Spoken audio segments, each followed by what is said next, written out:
Λοιπόν, ο Χρήστος είναι ομιλία πάνω, δηλαδή.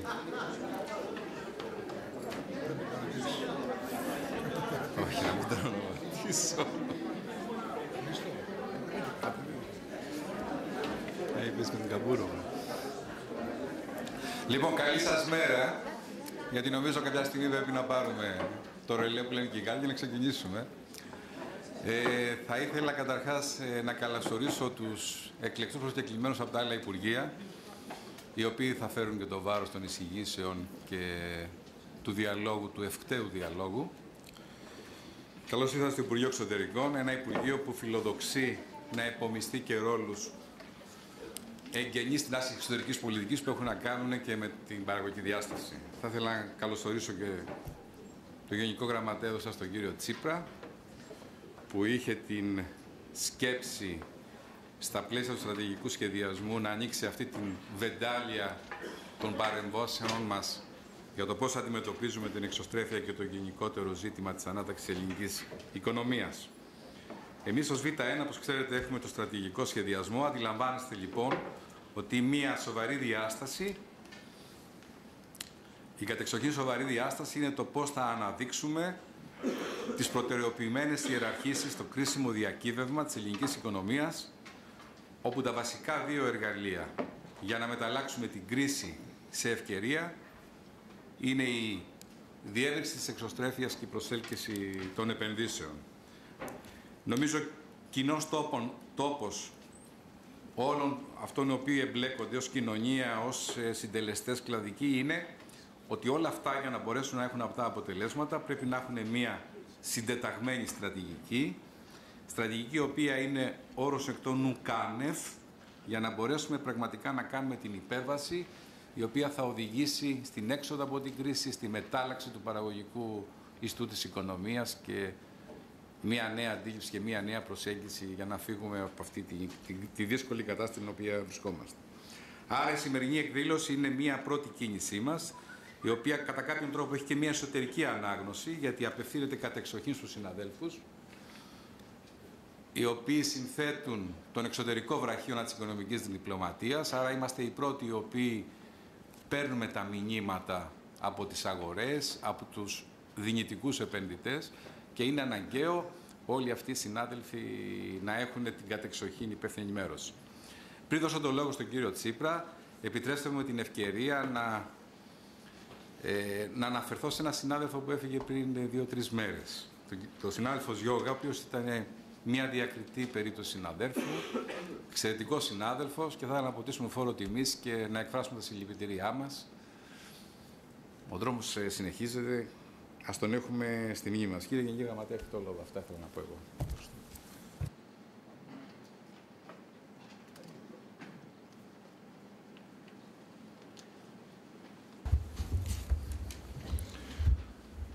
Καλημέρα. Αγαπητοί Ελλόοι, αγαπητές κυρίες και κύριοι, σας καλωσορίζουμε και σας ευχαριστούμε για την ανταπόκρισή σας, για τη συμμετοχή σας στη σημερινή ενημερωτική μας συνάντηση. Είναι μια δράση που προέκυψε από τη συνέργεια της Γενικής Γραμματείας Διεθνών Οικονομικών Σχέσεων, του ΙΠΕΞ, με τη Γενική Γραμματεία Στρατηγικών και Ιδιωτικών Επενδύσεων του Υπουργείου Οικονομίας και Ανάπτυξης. Είναι ένα πρώτο βήμα για την ενημέρωση των στελεχών μας της οικονομικής διπλωματίας και την πληροφόρηση των ξένων αγορών. Η σημερινή ενημερωτική συνάντηση θέλουμε να είναι η πρώτη μια σειρά ενεργειών, αλλαγών και δράσεων του ΙΠΕΞ σε συνεργασία με το Υπουργείο Οικονομίας και την καλύτερη οργάνωση της εξωστρέφειας, και θα ακολουθήσει στο σύντομο μέλλον μια αντίστοιχου περιεχομένου εκδήλωση που θα απευθύνεται προς τις ξένες διπλωματικές αποστολές και τους εμπορικούς τους ακολούθους. Το υλικό αυτό θα προβάλλεται στις ιστοσελίδες των γραφείων ΟΗ Εξωτερικού, στην αγγλική ή και σε αντίστοιχες κατατόπους γλώσσες. Αυτό θα γίνει αφού πρώτα επιλύσουμε, ελπίζω σύντομα, το πρόβλημα ότι με λιγοστές εξαιρέσεις τα γραφεία ΟΗ Εξωτερικού, όπως και οι πρεσβείες, δεν διαθέτουν λειτουργικές ιστοσελίδες πληροφόρησης των εκεί αγορών. Αναφέρομαι με ένα μικρό αυτοσαρκασμό στο κραυγαλαίο αυτό έλλειμμα για να επισημάνω καταρχήν την ανάγκη ενίσχυσης και ενδυνάμωσης των εργαλείων οικονομικής διπλωματίας που διαθέτει η χώρα. Δεν είναι μόνο η ανάγκη ενίσχυσης και πιο εύρυθμης λειτουργίας των γραφείων ΟΗ, αλλά γενικότερα η ανάγκη μεγαλύτερης στροφής της διπλωματίας μας προς την οικονομική διπλωματία. πεδίο στο οποίο συγκρινόμενοι με τις άλλες αναπτυγμένες δυτικές χώρες είμαστε ακόμα πίσω. Ένα δεύτερο πιο μεγάλο πρόβλημα είναι η έλλειψη της συστηματικής και κατά το δυνατό θεσμοποιημένης συνέργειας και ανάδρασης ανάμεσα στα εργαλεία της οικονομικής διπλωματίας, δηλαδή τα γραφεία ΟΗΕ και τις πρεσβείες, με τις εδώ υπηρεσίες και συναρμόδια υπουργεία και με τον επιχειρηματικό κόσμο και τους φορείς του. Δεν θα ήταν υπερβολή αν διαπιστώναμε ότι η συνέργεια αυτή και η διαρκής ανάδραση περίπου δεν υπάρχει. Δεν λείπουν οι μελέτες στρατηγικού σχεδιασμού ή έρευνες για αγορές στόχους, λείπει κυρίως το επίπεδο της εφαρμογής, δηλαδή οι δράσεις και συνέργειες που θα καθιστούν παραγωγική τη συνεργασία του κράτους και των εργαλείων εξωστρέφειας και οικονομικής διπλωματίας με τον επιχειρηματικό κόσμο, είτε σε ό,τι αφορά τις εξαγωγές, είτε στην προσέλκυση επενδύσεων. Με άλλα λόγια, πριν φτάσουμε στο σκληρό πυρήνα εμποδίων που μπορεί να σχετίζονται με την γενική κατάσταση της ελληνικής οικονομίας, αν το κράτος έκανε σωστά τη δουλειά του, είναι βέβαιο ότι υπάρχουν σημαντικές αξιοποιήσιμες δυνατότητες με σίγουρα αποτελέσματα σε ό,τι αφορά την εξωστρέφεια, δυνατότητες που σήμερα δεν αξιοποιούνται ακόμα. Δεν μιλάμε για rocket science, γιατί είναι πράγματα που λιγότερο ή περισσότερο αποτελούν καθεστώς στις περισσότερες αναπτυγμένες χώρες της Δύσης. Κλείνοντας αυτή την εισαγωγή, θα ήθελα να ευχαριστήσω όλα τα στελέχη και τους συνεργάτες μας στο ΙΠΕΞ και βέβαια να ευχαριστήσω ιδιαίτερα τον Γενικό Γραμματέα και αγαπητό και εξαίρετο συνεργάτη, τον Λόι Λαμπριανίδη, και το στελεχειακό δυναμικό της Γενικής Γραμματείας Στρατηγικών και Δυτικών Επενδύσεων για την άριστη και επικοδομητική συνεργασία που είμαι βέβαιος πως θα συνεχιστεί ακόμα πιο εντατικά, ακόμα πιο παραγωγικά. Καλές γιορτές και καλή χρονιά σε όλους. Με δουλειά και αισιοδοξία μπορούμε να τα καταφέρουμε.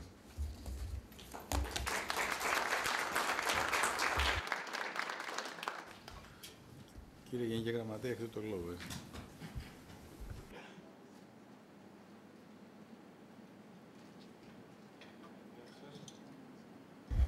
Καλημέρα σας.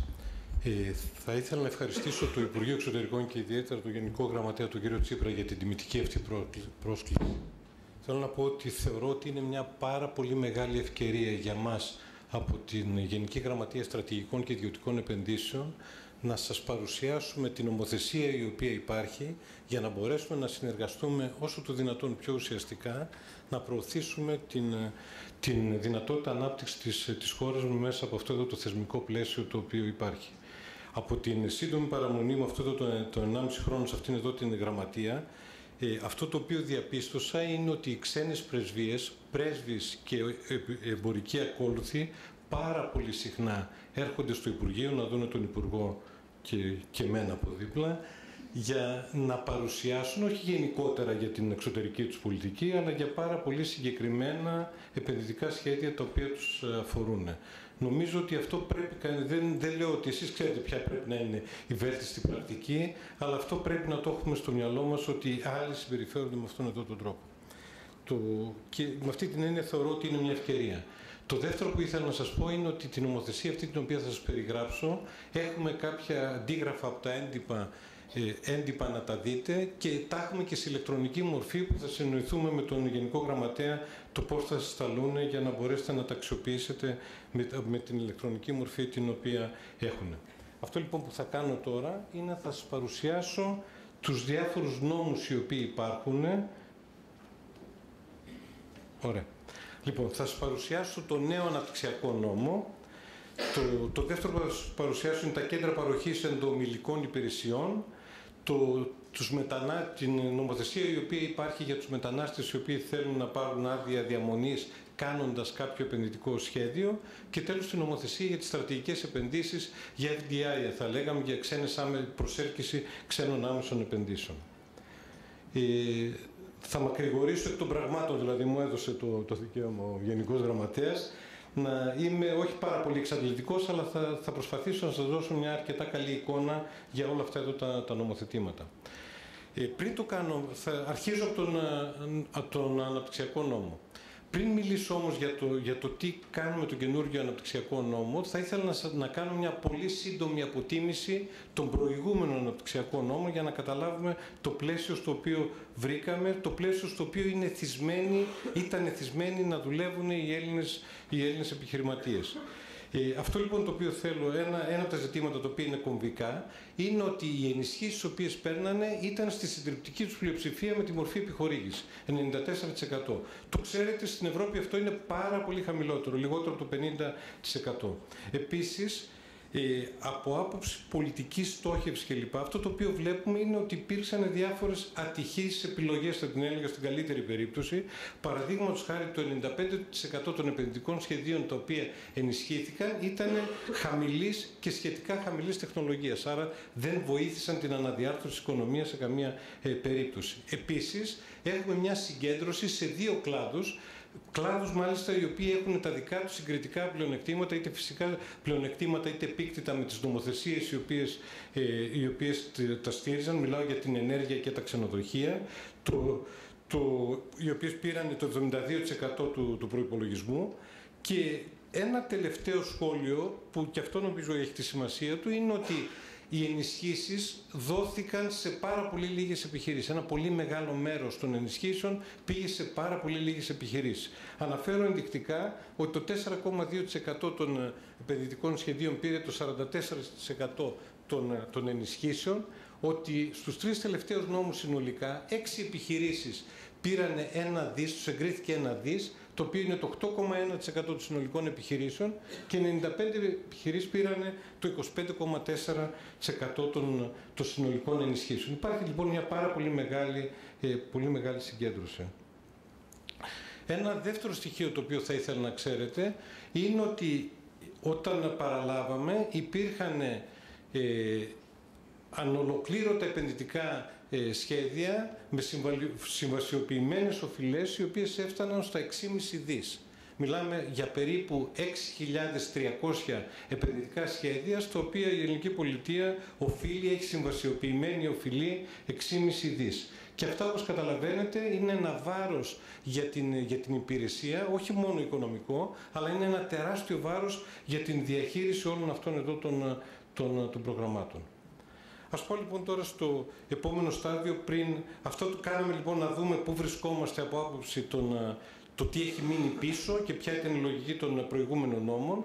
Το άλλο το οποίο προσπαθήσαμε να κάνουμε πριν καταλήξουμε στο τι θα προτείνουμε για τον αναπτυξιακό νόμο, είναι να δούμε τα δυνατά και τα αδύνατα σημεία της ελληνικής οικονομίας. Νομίζω ότι τα ξέρετε καλύτερα από μένα. Θέλω να τονίσω 2-3 πράγματα και στα δυνατά και στα αδύναμα σημεία.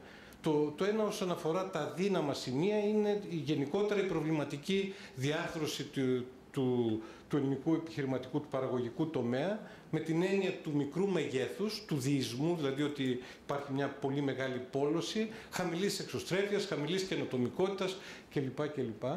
Ένα δεύτερο ζήτημα το οποίο είναι σημαντικό είναι ότι σε πολύ μεγάλο βαθμό οι ελληνικές επιχειρήσεις χαρακτηρίζονται ως επιχειρήσεις οι οποίες κατέληξαν επειδή δεν είχαν άλλη επιλογή να κάνουν την επιχείρηση. Είναι αυτό το οποίο λέμε επιχειρηματικότητα ανάγκης και όχι επιχειρηματικότητα ευκαιρίας. Και αυτό δημιουργεί άλλου τύπου προβλήματα. Και ένα τελευταίο σημείο όσον αφορά τα δύναμα στοιχεία της ελληνικής οικονομίας και κοινωνίας είναι τα χαμηλά αποθέματα κοινωνικού κεφαλαίου, και αυτό συνδυαζόμενο με το μικρό μέγεθος το οποίο είπα πριν, εδώ πέρα το πολύ μικρό μέγεθος των ελληνικών επιχειρήσεων, καταλαβαίνετε ότι μπορεί να δημιουργήσει μια εκρηκτική κατάσταση. Γιατί έχουμε άλλες κοινωνίες που έχουν μικρά μεγέθη επιχειρήσεων, αλλά συνεργάζονται και δημιουργούν.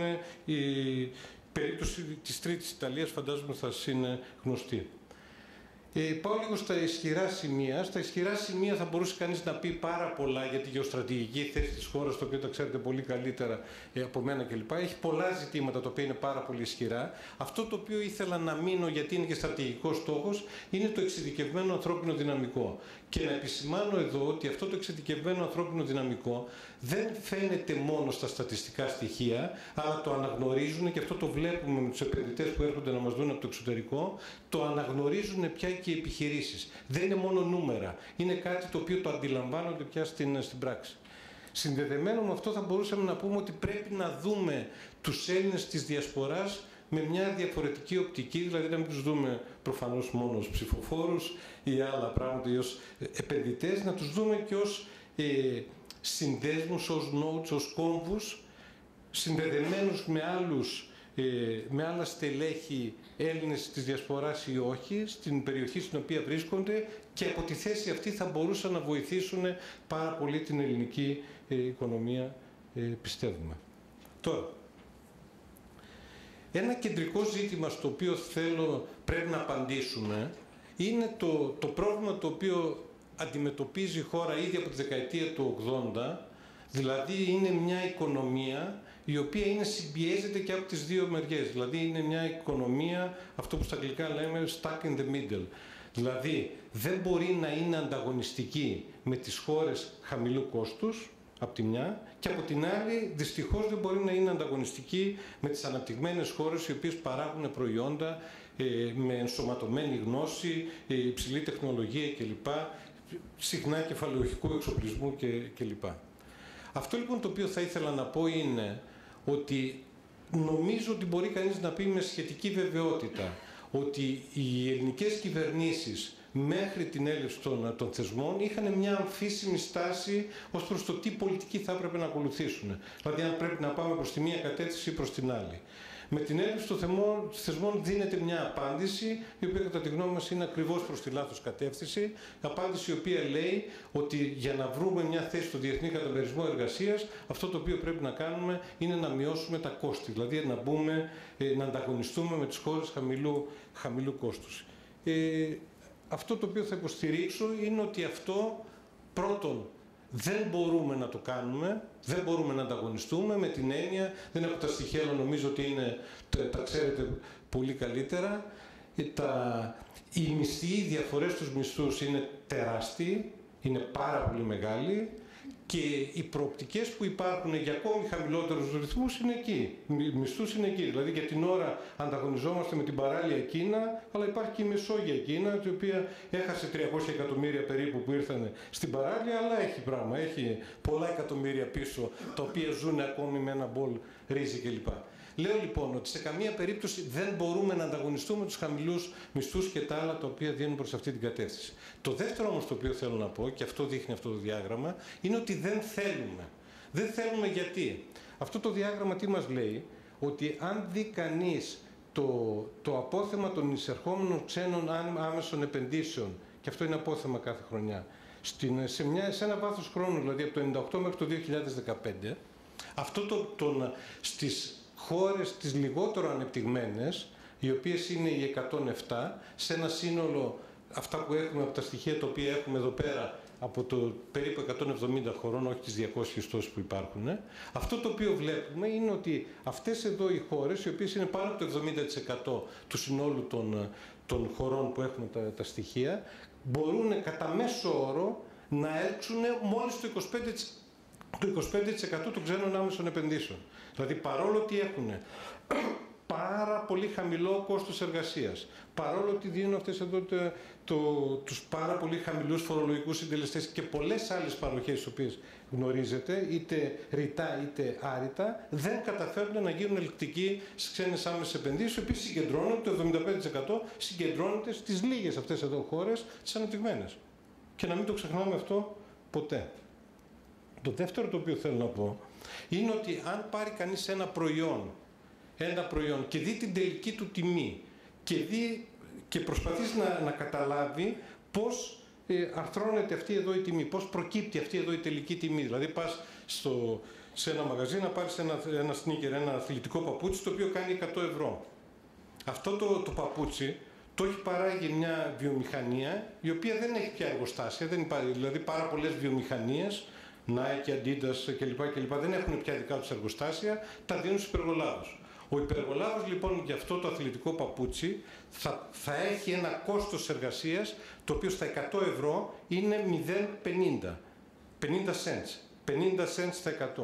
Έχουμε κάτι αντίστοιχα στοιχεία εδώ πέρα για το iPhone και το iPad, το οποίο βλέπει το εργατικό κόστος σε μια τελική τιμή της τάξης των 100 είναι στη μία περίπτωση 5,3, στην άλλη 7. Συνοψίζω και λοιπόν και λέω ότι θέλουμε να βρούμε σαν χώρα μια καλύτερη θέση στο Διεθνή Καταμερισμό Εργασίας και λέμε ότι για να το κάνουμε αυτό δεν μπορούμε να το κάνουμε στη βάση του ανταγωνισμού με το χαμηλό κόστος, με χαμηλές χαμηλούς φορολογικούς συντελεστές και άλλα, αλλά θέλουμε να παράγουμε πιο σύνθετα προϊόντα και υπηρεσίες, να μετακινηθεί δηλαδή όλη η οικονομία στο κατά μήκος της αλυσίδας αξίας παράγοντας πιο σύνθετα προϊόντα, και αυτό θα μας βοηθήσει να έχουμε μια καλύτερη θέση στο διεθνή καταμερισμό εργασίας. Αυτό λοιπόν νομίζω προσπαθήσαμε να το κάνουμε πράξη και μέσα στον νόμο, τον αναπτυξιακό νόμο, τον οποίο φέραμε και ψηφίστηκε. Ποιοι είναι οι κεντρικοί στόχοι του νέου αναπτυξιακού νόμου? Είναι η επενδυτική επανεκκίνηση, η αύξηση της απασχόλησης με μια έμφαση στο ειδικευμένο ανθρώπινο δυναμικό. Νομίζω ότι όλοι γνωρίζετε και από τις χώρες στις οποίες βρίσκεστε ότι φεύγει πια από τη χώρα πολύ εξειδικευμένο ανθρώπινο δυναμικό. Να κάνω μια παρένθεση και να πω, δεν είναι καινούριο φαινόμενο αυτό σε καμία περίπτωση. Είναι ένα φαινόμενο το οποίο κάποιοι θα μπορούσαν να το βάλουν ακόμη και στο Ματαρόα, δηλαδή είναι πολλά χρόνια πίσω, αλλά σίγουρα είναι μετά τη δεκαετία του 60, εντάθηκε στη δεκαετία του 90 και βέβαια κορυφώθηκε στην περίοδο της κρίσης. Δεν είναι καινούριο φαινόμενο, αλλά έχει κορυφωθεί στην περίοδο της κρίσης. Είναι πάρα πολύ σημαντικό, δηλαδή αν πούμε ότι ο άνθρωπος είναι το βασικό στοιχείο για την ανάπτυξη μιας χώρας, ιδίως και ακόμη περισσότερο το εξειδικευμένο ανθρώπινο δυναμικό για μια χώρα αναπτυγμένη όπως είναι η δική μας, καταλαβαίνετε ότι αυτό είναι μια τεράστια πληγή. Αυτό λοιπόν το οποίο θέλουμε είναι να βοηθήσουμε να υπάρξει ανάπτυξη, όχι jobless growth, ανάπτυξη η οποία θα φέρνει απασχόληση και όχι γενικά απασχόληση, αλλά απασχόληση κατά το δυνατόν η οποία θα έχει και εξειδικευμένο ανθρώπινο δυναμικό. Θέλουμε προφανώς μια καλύτερη θέση, αυτή είναι όλη η ιστορία, μια καλύτερη θέση στο διεθνή καταμερισμό εργασίας κλπ. Τώρα να μην πω άλλο εδώ πέρα, να πάω παρακάτω. Τι κάνουμε λοιπόν? Στον αναπτυξιακό νόμο, πέρα από την γενική στόχευση και ποιους ενισχύουμε, έχει κάποιες κατηγορίες τις οποίες ενισχύουμε περισσότερο. Αυτές είναι δύο ειδών. Είναι ενισχύσεις με βάση την μορφή ή την επίδοση των επιχειρήσεων, και το δεύτερο slide το οποίο θα σας δείξω είναι ενισχύσεις με βάση τα χαρακτηριστικά της περιοχής όπου θα εγκατασταθεί ή είναι εγκατεστημένη αυτή εδώ η επένδυση. Με βάση τα κριτήρια και την επίδοση λοιπόν θέλουμε να ενισχύσουμε τις εξωστρεφείς. Και αυτό το οποίο κάνουμε είναι ότι ξέρετε ότι σε ένα business plan μπορεί να κάνεις διάφορα ωραία σενάρια κλπ. Και να πεις μια ωραία ιστορία. Αυτό το οποίο θέλουμε είναι να μιλήσουμε με τα παλιά στοιχεία, με την ιστορία των επιχειρήσεων και να τους ενισχύσουμε με βάση το track record το οποίο έχουν. Δηλαδή το τι πραγματικά έχουν κάνει μέχρι τώρα για να πατάμε στέρεα. Εξωστρεφείς λοιπόν τους ενισχύουμε, καινοτόμους τους ενισχύουμε. Το τρίτο το οποίο ενισχύουμε είναι τις συγχωνεύσεις. Είπα προηγουμένως ότι το πρόβλημα, ένα σημαντικό πρόβλημα των ελληνικών επιχειρήσεων είναι ότι είναι μικρές, πολύ μικρές, για την ακρίβεια πολλές, πάρα πολύ μικρές. Αυτό λοιπόν που θέλουμε είναι να τις βοηθήσουμε να μπουν σε μια διαδικασία συγχώνευσης, όχι εξαγοράς, συγχώνευσης με άλλες επιχειρήσεις αντίστοιχου μεγέθους. Το άλλο το ζήτημα είναι ότι ενισχύουμε αυτές τις επιχειρήσεις οι οποίες αύξησαν την απασχόλησή τους. Θέλουμε να ενισχύσουμε νέες μορφές επιχειρήσεων του κοινωνικού χαρακτήρα, αυτές τις κοινωνικές συνεταιριστικές, κινσέπ κλπ. Γιατί πιστεύουμε και εκεί πέρα υπάρχει μια προοπτική. Το βλέπετε στις ευρωπαϊκές χώρες ότι αυτός ο τομέας είναι αρκετά ανεπτυγμένος. Στη χώρα μας είναι πάρα πολύ πίσω. Και επίσης τις επιχειρήσεις οι οποίες αυξάνουν έχουν σημαντική προστιθέμενη αξία σε σχέση με το μέσο όρο του κλάδου του, στοιχεία τα οποία έχουμε από την στατιστική. Το τελευταίο αυτό εδώ είναι λέμε ότι ενισχύουμε κατά προτεραιότητα και τους κλάδους τις επιχειρήσεις οι οποίοι είναι στους κλάδους τεχνολογίας, πληροφορικής, επικοινωνιών και κλάδο αγροτοδιατροφής. Αυτό έγινε με το εξής σκεπτικό. Ο πρώτος κλάδος είναι ένας κλάδος οριζόντιος, πιάνει ουσιαστικά όλους τους άλλους κλάδους και τους επηρεάζει. Και ο δεύτερος είναι ένας κλάδος ο οποίος έχει πάρα πολύ μεγάλη δυναμική στην χώρα μας, κυρίως από μικρές επιχειρήσεις, αλλά εμφανίζει ένα πάρα πολύ μεγάλο δυναμισμό. Με αυτούς εδώ τους δύο κλάδους θέλαμε να δείξουμε αυτή εδώ τη στροφή την οποία θέλουμε να κάνουμε στην ελληνική οικονομία. Δηλαδή αυτό το οποίο λέω σχηματικά, να μετακινηθούμε στην αλυσίδα παραγωγής της αξίας, να παράγουμε πιο σύνθετα προϊόντα. Και με αυτόν τον τρόπο θέλουμε να το χαρακτηρίσουμε. Να πάω λίγο τώρα στα γεωγραφικά χαρακτηριστικά. Εδώ έχουμε τις εξής κατηγορίες. Το ένα είναι ότι μας ενδιαφέρουν πια οι επιχειρήσεις να μην χωροθετούνται άτακτα οπουδή, αλλά κατά το δυνατόν να πηγαίνουν σε οργανωμένους υποδοχείς. Άρα ενισχύουμε κατά προτεραιότητα τις επιχειρήσεις εκείνες οι οποίες θα μπουν, όχι αυτές οι οποίες είναι ήδη σε οργανωμένους υποδοχείς, αυτοί οι οποίοι θα μπουν σε οργανωμένους υποδοχείς. Το δεύτερο είναι ότι ενισχύουμε περιοχές λιγότερο ευνοημένες, less favored areas. Περιοχές δηλαδή οι οποίες έχουν κάποια δυσκολία για διάφορους λόγους από τα φυσικά τους χαρακτηριστικά. Είτε είναι ορεινές, είτε είναι μικρά νησιά, είτε έχουν μεγάλη μείωση του πληθυσμού. Συν τις παραμεθόριες περιοχές, όχι τόσο, δεν είναι απαραίτητο δηλαδή με την έννοια τα σύνορά μας κλπ. Να τα διασφαλίσουμε κλπ. Αυτό είναι για πολύ πιο πρακτικούς λόγους, για έναν, και το λέω ανοιχτά εδώ πέρα, για έναν αθέμητο κυριολεκτικά ανταγωνισμό τον οποίο αντιμετωπίζει η χώρα, κυρίως από τη Βουλγαρία, προφανώς με τις ευλογίες της Ευρωπαϊκής Ένωσης, η οποία επιτρέπει να υπάρχουν τόσο διαφορετικά καθεστώτα φορολογικών συντελεστών κλπ.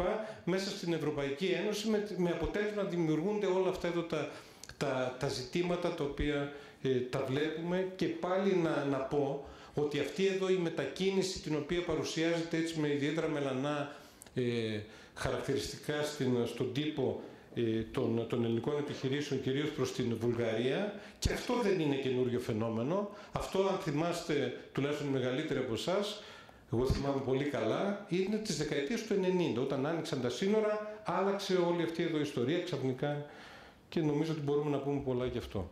Αλλά είναι ένα πολύ μεγάλο ζήτημα. Θεωρήσαμε λοιπόν ότι αυτές εδώ οι επιχειρήσεις οι οποίες δραστηριοποιούνται σε αυτό εδώ και έχουν να αντιμετωπίσουν αυτόν τον αθέμητο ανταγωνισμό θα έπρεπε να ενισχύονται κατά προτεραιότητα. Και γι' αυτό βάλαμε αυτή εδώ τη ζώνη των 30 χιλιόμετρων. Λέω πολύ επιγραμματικά κάποιες καινοτομίες τις οποίες περιέχει ο καινούριος αναπτυξιακός νόμος. Είναι ένας νόμος τον οποίο κατανοήσαμε ότι δεν μπορεί να απαντά σε όλα τα προβλήματα με ενιαίο τρόπο. Αλλά έχουμε, και γι' αυτό καταλήξαμε να έχουμε διαφορετικά καθεστώτα. Για την ακρίβεια έχουμε 8 διαφορετικά καθεστώτα. Και το καθένα από αυτά το κάναμε την εξής λογική. Εντοπίζουμε ένα σημαντικό πρόβλημα της ελληνικής οικονομίας και προσπαθούμε να δώσουμε μια απάντηση σε αυτό. Παίρνω το παράδειγμα το οποίο ήδη χρησιμοποίησα. Οι ελληνικές επιχειρήσεις είναι πάρα πολύ μικρές. Πολλές ελληνικές επιχειρήσεις είναι πάρα πολύ μικρές. Για να το αντιμετωπίσει, και επίσης και δεύτερο, αυτό που είπα Low Trust Society, δεν συνεργάζονται. Αυτό λοιπόν το οποίο κάνουμε είναι ότι τους δίνουμε την δυνατότητα να συγχωνευτούν και να πάρουν ενισχύσεις από αυτό. Τους βοηθάμε να πάρουν περισσότερες ενισχύσεις συνεργαζόμενες με άλλες επιχειρήσεις, τα clusters. Και το τρίτο, το οποίο νομίζω ότι έχει ιδιαίτερη σημασία, δεν ξέρω πόσο κατανοητό είναι, θα προσπαθήσω να το εξηγήσω στη συνέχεια, είναι αυτά τα τοπικά χωρικά συστήματα, τα οποία σε πολύ μεγάλο βαθμό θα μπορούσε κανείς να πει ότι είναι αλυσίδες αξίας σε επίπεδο περιφέρειας, τις οποίες ερχόμαστε να ενισχύσουμε. Όλα αυτά βοηθούν τη συνεργασία και επίσης βοηθούν το να παραμείνει η προστιθέμενη αξία, να παραμείνει στη χώρα, κάτι το οποίο ρητά δεν μπορούμε να το κάνουμε λόγω των περιορισμών τους οποίους έχουμε από τον γενικό απαλλακτικό κανονισμό. Μια άλλη καινοτομία είναι, επισήμανα ότι υπάρχει στους προηγούμενους νόμους, και αυτό που κάναμε είναι αναλύσαμε τους 3 προηγούμενους νόμους, δηλαδή πήγαμε σε αρκετό βάθος χρόνων. Φάνηκε, όπως σας έδειξα, ότι υπήρχε πολύ μεγάλη συγκέντρωση των ενισχύσεων σε πάρα πολύ λίγες επιχειρήσεις. Αυτό θέλουμε να πάψει και θέλουμε να υπάρξει μια διασπορά των ωφελούμενων. Με αυτή εδώ την έννοια βάλαμε πλαφόν στην ενίσχυση την οποία μπορεί να πάρει κάποια επένδυση, και αυτό το πλαφόν είναι 5 εκατομμύρια για την επιχείρηση, για το επενδυτικό σχέδιο, 10 για την επιχείρηση και 20 για τον όμιλο. Για τις ειδικές κατηγορίες ενίσχυσης σας μίλησα. Μια άλλη καινοτομία την οποία κάναμε είναι αυτά εδώ τα λεγόμενα funds. Τα funds γιατί τα κάναμε? Τα οποία θα δίνουν δάνεια, κεφαλαιοχικές συμμετοχές κλπ. Τα funds τα κάναμε για να υπάρχει αυτός ο νεολογισμός που ακούμε, η μόχλευση, δηλαδή το να πολλαπλασιαστούν τα κεφάλαια τα οποία βάζει το δημόσιο. Δηλαδή θα βάλει το ελληνικό δημόσιο κάποια χρήματα και μετά πιστεύουμε ότι θα πολλαπλασιαστούν με τον εξής τρόπο. Στο fund, αυτό εδώ το οποίο θα κάνουμε, θα γίνει ένας διεθνής διαγωνισμός, μας βοηθήσει και το χρηματιστήριο. Θα γίνει ένας διεθνής διαγωνισμός με κάποιο τρόπο και θα επιλέξουμε έναν διαχειριστή. Αν βάλουμε εμείς